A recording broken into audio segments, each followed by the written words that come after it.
మీ business ఏదైనా మీ ఊర్లో promotion చేయాలంటే అది సుమన్ టీవీతోనే సాధ్యం. ఇప్పుడే సంప్రదించండి. శశ్రీ అనేటటువంటి ఒక మహిళ తెలంగాణలో హైదరాబాద్లో ఫిలిం కొరియోగ్రాఫర్గా పనిచేస్తున్నటువంటి పరిస్థితి మంచిదే. అదేవిధంగా ఏదైతే శశ్రీ అనేటటువంటి మహిళ పెట్టినటువంటి పోస్టును చూస్తే దేశవ్యాప్తంగా కూడా బాధపడాల్సినటువంటి అవసరం ఉంది. ఈరోజు నిజంగా చాలా బాధేస్తూ ఉంది. ఈరోజు మహాత్మా గాంధీ గారు లేకపోతే మన ఈరోజు ఇంత స్వతంత్రంగా స్వేచ్ఛగా ఈ భారతదేశంలో తిరిగే వాళ్ళమా అని చెప్పి ఈ సందర్భంగా తెలియజేస్తూ ఉన్నాం.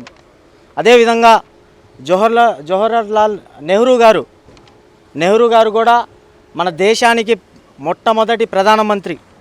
ఆయన కూడా అనేకమైనటువంటి స్వతంత్ర పోరాటాల్లో పాల్గొన్నటువంటి గొప్ప నాయకుడు.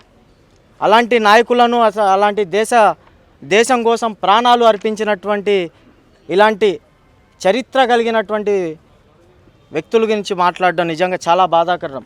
శశ్రీ అనేటటువంటి కొరియోగ్రాఫరు మహాత్మా గాంధీ గారిని అదేవిధంగా నెహ్రూ గారిని బాస్టెడ్, అదేవిధంగా ఈ దేశ ద్రోహులు వాళ్ళ చరిత్రను చదువుకునేటటువంటి పుస్తకాల్లో నుంచి తొలగించాలి అనేటటువంటి మాటలు ఏదైతే ఉందో దాన్ని కాంగ్రెస్ పార్టీ విద్యార్థి విభాగం ఎన్ఎస్ఏ బృందం పక్షాన గుంటూరు జిల్లా వ్యాప్తంగా తీవ్రంగా ఖండిస్తూ ఉన్నాం, రాష్ట్ర వ్యాప్తంగా కూడా. అదేవిధంగా ఇటువంటి మాటల వల్ల అనేకమైనటువంటి వ్యక్తులు కూడా ప్రోత్సహించడం నిజంగా చాలా బాధాకరమైనటువంటి విషయం.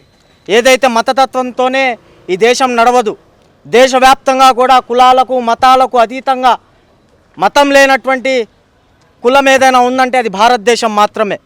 ఇలాంటి భారతదేశంలో ఈ విధంగా చరిత్ర కలిగినటువంటి నాయకులని ఈ విధంగా దుర్భాషలాడుతూ ఈ విధంగా ప్రజల ముందు ఇలాంటి అసభ్యకరమైనటువంటి పోస్టులు పెట్టడం నిజంగా చాలా బాధాకరమైనటువంటి విషయం. ఈరోజు ఏదున్నా మా కాంగ్రెస్ పార్టీ ఆలోచన విధానాల వల్ల ఏదున్నటువంటి కూడా చట్టం తన పని తను చేసుకుంటూ పోతూ ఉండేది అనేటటువంటి ఒక నమ్మకంతో ఈరోజు పెట్టినటువంటి ఈ యొక్క అసభ్యకరమైనటువంటి పోస్టుని ఈరోజు గౌరవంగా జిల్లా ఎస్పీ గారి దగ్గరకు వచ్చి మా యొక్క ఇటువంటి పెట్టినటువంటి పోస్టుకి రిపోర్ట్ ఇవ్వడానికి ఈరోజు ఎన్ఎస్ఏ పక్షాన రావడం జరిగింది. తక్షణమే ఎస్పీ గారు కూడా దీని మీద చర్యలు తీసుకోవాలి.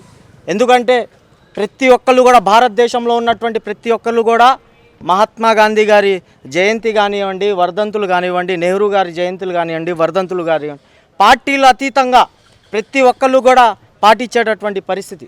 ఇలాంటి వ్యక్తులను కఠినంగా ఇప్పుడు మీరు చర్యలు తీసుకోకపోతే ఇలాంటి వ్యక్తులు ఇంకా 10 మంది తయారయ్యేటటువంటి పరిస్థితి ఉంది. దీని పక్షాన మేము తీవ్రంగా ఖండిస్తూ ఉన్నాం. తక్షణమే బాధ్యత కలిగినటువంటి పోలీస్ అధికారుల పైన కూడా మాకు పూర్తి స్థాయిలో నమ్మకం ఉంది. ఆ నమ్మకాన్ని మమ్మల్ని కూడా ఆ నమ్మకంతో ఉంచుతారని చెప్పేసి ఇటువంటి వ్యక్తులని కఠినంగా చర్యలు తీసుకోవాలని చెప్పేసి మరొకసారి కాంగ్రెస్ పార్టీ విద్యార్థి విభాగం ఎన్ఎస్ఏ పక్షాన తెలియజేస్తూ ఉన్నాం.